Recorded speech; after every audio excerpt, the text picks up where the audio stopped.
একটা বর্ণনা শুনি। হযরত বুরাইদা রাদিয়াল্লাহু তাআলা আনহু থেকে বর্ণিত, তিনি বলেন, জাআ মাইজ ইবনে মালিক আল আসলামী রাদিয়াল্লাহু তাআলা আন ইলা রাসূলিল্লাহ সাল্লাল্লাহু আলাইহি ওয়াসাল্লাম।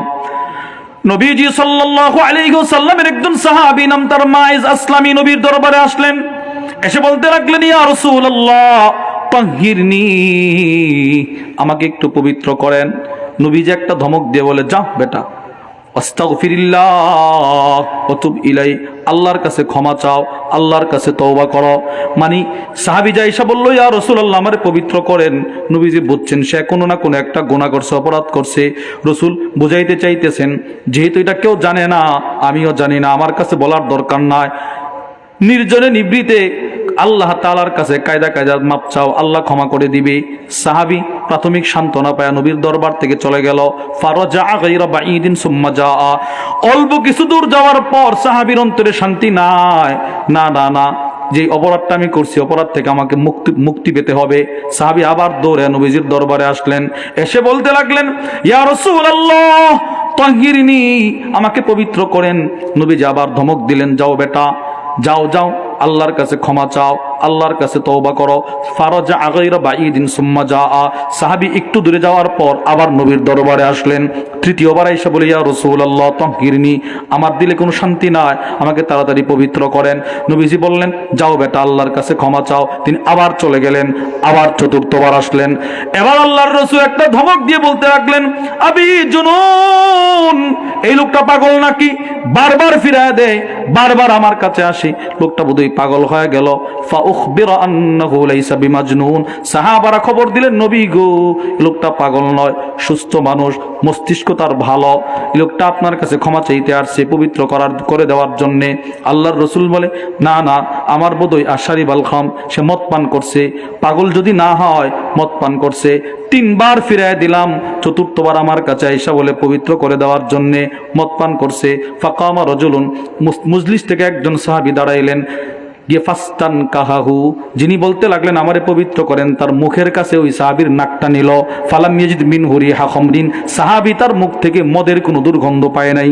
সুবহানাল্লাহ বলেন। এর মানে সে কি পান করে নাই? মদ পান করে নাই। নবীর উত্তর দিল, ইয়া রাসূলুল্লাহ, না, মদেরও দুর্গন্ধ নাই। আল্লাহর রাসূল বলেন, আচ্ছা এবার তুমি বলো, কোন জিনিস থেকে তোমারে পবিত্র করব, কি করছো তুমি?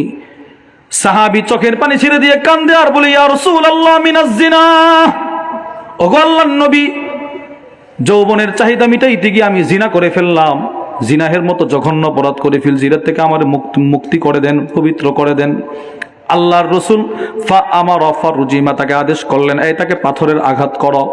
এবার সাহাবারা হাদ্দে ইসলাম কায়েম করার জন্যে তাকে পাথরের আঘাত করলেন। পাথরের আঘাতে আঘাতে সাহাবী মারা গেলেন। এই সাহাবীর ইন্তেকালের পর সব সাহাবারা দুই ভাগে বিভক্ত হয়ে গেল। ফাকানান নাসু ফীহি ফিরকাতাইন, সব সাহাবারা দুই ভাগে বিভক্ত হয়ে গেল। একদল সাহাবী বলতে লাগলো, লাকাদ হালাকা, মায়ের ধ্বংস হয়ে গেল, সে তার গুনাহ তারে ধ্বংস করে দিল। আর একদল সাহাবী বলে, না না, অমন করে বলিস না, মা তাওবাহ আফদালা মিন তাওবাতি মায়েজ, মায়েজ এত সুন্দর একটা তওবা করলো, তার তওবার চাইতে শ্রেষ্ঠ তওবা পৃথিবীতে হতে পারে না। সুবহানাল্লাহ বলেন। নিজে আসছে নবীজির কাছে, নবীজির হাতে পাথর দিয়ে বলে, উকতুলনি বিল হিজারা, ইয়া রাসূলুল্লাহ আমার এই পাথর দ্বারা আঘাত করে পবিত্র করেন। এর চাইতে সুন্দর তওবা হতে পারে না। সাহাবারা এটা নিয়ে তর্ক বিতর্ক করে, একদিন, দুই দিন, 3 দিন, মুসলিম শরীফের বর্ণনায় 3 দিন একদল বলে ধ্বংস, আর একদল বলে জান্নাতি, একদল বলে ধ্বংস, আর একদল বলে না, এর চেয়ে সুন্দর তওবা হতে পারে না। 3 দিন পরে নবীজি সাহাবাদের মজমায় আসছে, এসে বলতে লাগলো, কিসের হট্টগোল? ইয়া রাসূলুল্লাহ, এরা বলতেছে সে নাকি জাহান্নামী, সে নাকি ধ্বংস হয়ে গেছে, তার গুনাহ নাকি তারা ধ্বংস করে দিছে, আর এরা বলতেছে এর চাইতে সুন্দর তওবা হতে পারে না। নবীজি বলে, শোনো, লাকাত তাবা তাওবা, আমার এই সাহাবী এমন একটা তওবা করেছে, যদি তার তওবাটা উম্মতের সমস্ত মানুষকে বন্টন করে দেওয়া যেত, তাহলে প্রত্যেকের জন্য এক সাহাবীর তওবা জান্নাতের জন্য যথেষ্ট হয়ে যেত। নিজের উপরে জুলুম, নিজের উপরে জুলুম। নামাজ পড়েন নাই, দীর্ঘদিন আজান শুনছেন 2 কানে, 30টা বছর পর্যন্ত আজান শুনছেন, নামাজ পড়েন নাই, ফজর পড়েন নাই, জোহর পড়েন নাই, আসর পড়েন নাই, মাগরিব পড়েন নাই, এশা পড়েন নাই, এখন দিলে একটা চোট লাগছে, ব্যথা লাগছে, ব্যথা। এখন যদি এই নিয়তটা করেন যে না, এতদিন পর্যন্ত রব থেকে দূরে ছিলাম, আর দূরে থাকবো না, অনেক জুলুম করছি নিজের উপরে, এখন যদি এই জুলুমের বোঝা মাথায় নিয়ে মসজিদের কিনারায় বসে চোখের পানিটা ছেড়ে আল্লাহর কাছে ক্ষমা চাইতে পারেন, রব বলে ইন্নী লাগাফার, আমি তোকে ক্ষমা করে দিব ক্ষমা। তুই শুধু আমার কাছে চা, একটু চা। আমরা চাইতে জানি না। আপনি বলেন, যেই লোকটা 30 বছর পর্যন্ত ফজর পড়ে নাই, সে নিজের উপরে জুলুমটা কেমন করছে বলেন। জোহর পড়ে নাই, অন্ধ মানুষ কানে জোহরের আজান গেছে, উনি নামাজে যায়, আমি যাই না। যে আল্লাহ আমার এতদিন সুস্থ রাখলেন, যে আল্লাহ আমার রিজিকের ব্যবস্থা করলেন, যে আল্লাহ আমার বিবিরে সুস্থ রাখলেন, ওই রবের পক্ষ থেকে আমার 5 বার ডাকা হয়, আমি যাই না। বলেন, আমার চাইতে জালেম আর কেউ আছে? কথা বলেন না, আছে কেউ? রব তো আমার এখনো ধরেন নাই, রব তো আমার গুনাহগুলো এখনো প্রকাশ করে নাই, মানে এখনো আপনারে ভালোবাসতেছে। শুধুই মাত্র আপনি মসজিদের কিনারায় বসে 2টা চোখের পানি ফেলে একটু মাপ চান, রব মাফ করে দিবে রব মাফ। নিজের উপরে জুলুম, এটা আল্লাহ ক্ষমা করবে। সময় থাকতে থাকতে নিজের জুলুমগুলোর জন্য অনুতপ্ত হয়ে আল্লাহর কাছে ক্ষমা চাওয়া। বলেন ইনশাআল্লাহ, বলেন মাপ চাবো তো ইনশাআল্লাহ। তাহলে 1 নম্বর জুলুম যেটা আল্লাহ কখনো ক্ষমা করবে না, সেটি যেন কি? শিরিক। 2 নম্বর জুলুম যেটা আল্লাহ ক্ষমা করবে, সেটা হলো বান্দার উপরে জুলুম করা, গুনাহ করা, গুনাহ। 3 নম্বর জুলুম যেটা আল্লাহ ক্ষমা করবে না, যার উপরে করছেন ইনি ক্ষমা না করা পর্যন্ত। ওই কি বলে, মেইন রোড থেকে আপনি আসবেন এখানে, ভাড়া কত রে? 20 টাকা। একে থাপ্পড় মারছেন, 10 টাকা থাপ্পড় দিচ্ছেন। এই যে থাপ্পড়টা দিচ্ছেন, তার উপরে জুলুম করছেন। বলেন, এইরকম ঘটনা আমাদের দেশে ঘটে না? রিক্সাওয়ালারে থাপ্পড় মারে, পাওয়ার দেখা, পাওয়ার, তার শক্তি আছে, থাপ্পড় মারে না, এটা জুলুম। এইটা আল্লাহ ক্ষমা করবে না। এই রিক্সাওয়ালা যতক্ষণ পর্যন্ত ক্ষমা না করবে, ততক্ষণ পর্যন্ত আল্লাহ ক্ষমা করবে না। মুসলিম শরীফের বর্ণনা, আবু হুরায়রা রাদিয়াল্লাহু তাআলা আনহু থেকে বর্ণিত।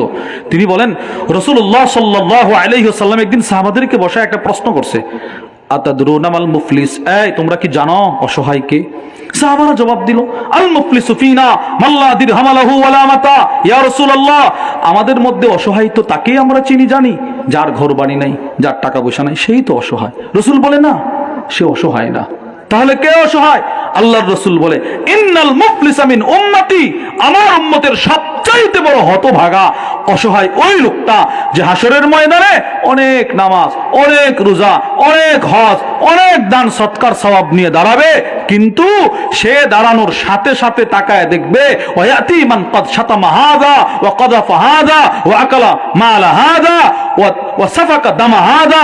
সে দুনিয়াতে কাউরে জবান দিয়ে কষ্ট দিছিল, কাউরে থাপ্পড় দিছিল, কারো রক্ত ঝরিয়েছিল, কারো মাল আত্মসাৎ করে নিয়ে গিয়েছিল। এই জুলুমগুলো যে করছিল, যাদের সাথে করছিল, এরা এসে দাঁড়ায় বলবে, আল্লাহ এ আমাদের উপরে জুলুম করছে, বিচার করেন। আল্লাহর রাসূল বলেন, ফায়ুতা হাদা মিন হাসানাতি ওয়া হাদা মিন হাসানাতি, বলবে তোমার নেক, এর একটা থাপ্পড় দিছিল, এই এক থাপ্পড়ের কারণে তোমার 20 বছরের নামাজের সওয়াব সে পাওয়া যাবে, বাস দিয়ে দিবে। তারা একটা আঘাত করছিলা, যাও 10 বছরের সওয়াব শেষ। তারা একটা গালি দিছিলা, যাও 5 বছরের সওয়াব শেষ। এইভাবে প্রত্যেককে আপনার নেকগুলো বন্টন করে দিয়ে দিবেন। মনে করেন 8 জন আপনার বিরুদ্ধে দাঁড়াবে, এদের উপরে জুলুম করছিলেন, 6 জনরে আপনার নেক দিয়ে আপনার নেক শেষ, আর নেক নাই। এখন বিচার কেমন হবে? রাসূল বলেন, এবার ওই 2 জনের গুনাহগুলো তার কাঁধে ঢেলে দেওয়া হবে। এই জুলুমের কারণে অন্যের গুনাহের বোঝা মাথায় নিয়ে সে জাহান্নামে যাবে। এবার বলেন, জুলুমের মতো জঘন্য অপরাধ থেকে আমরা বিরত থাকবো তো ইনশাআল্লাহ? বেঁচে থাকবো তো ইনশাআল্লাহ? তাহলে যত ধরনের জুলুম, সব জুলুম থেকে আমরা বিরত থাকার চেষ্টা করব ইনশাআল্লাহ। আল্লাহ আমাদের সকলকে জুলুমের মতো ঘৃণা অপরাধ থেকে আমাকে, আপনাকে, আমাদের আহলে ইয়ালকে বেঁচে থাকার মতো মুজাহাদা চেষ্টা করার তৌফিক দান করেন। বলেন আমিন। যা কিছু বলেছি যদি সঠিক হয় আল্লাহ রাব্বুল আলামিনের পক্ষ থেকে, ভুল হলে আমার পক্ষ থেকে, ওমা আলাইনা ইল্লাল বালাগ। সুবহানা রাব্বিকা রব্বিল ইজ্জাতি আম্মা ইয়াসিফুন ওয়া সালামুন আলাল মুরসালিন ওয়ালহামদুলিল্লাহি রাব্বিল আলামিন।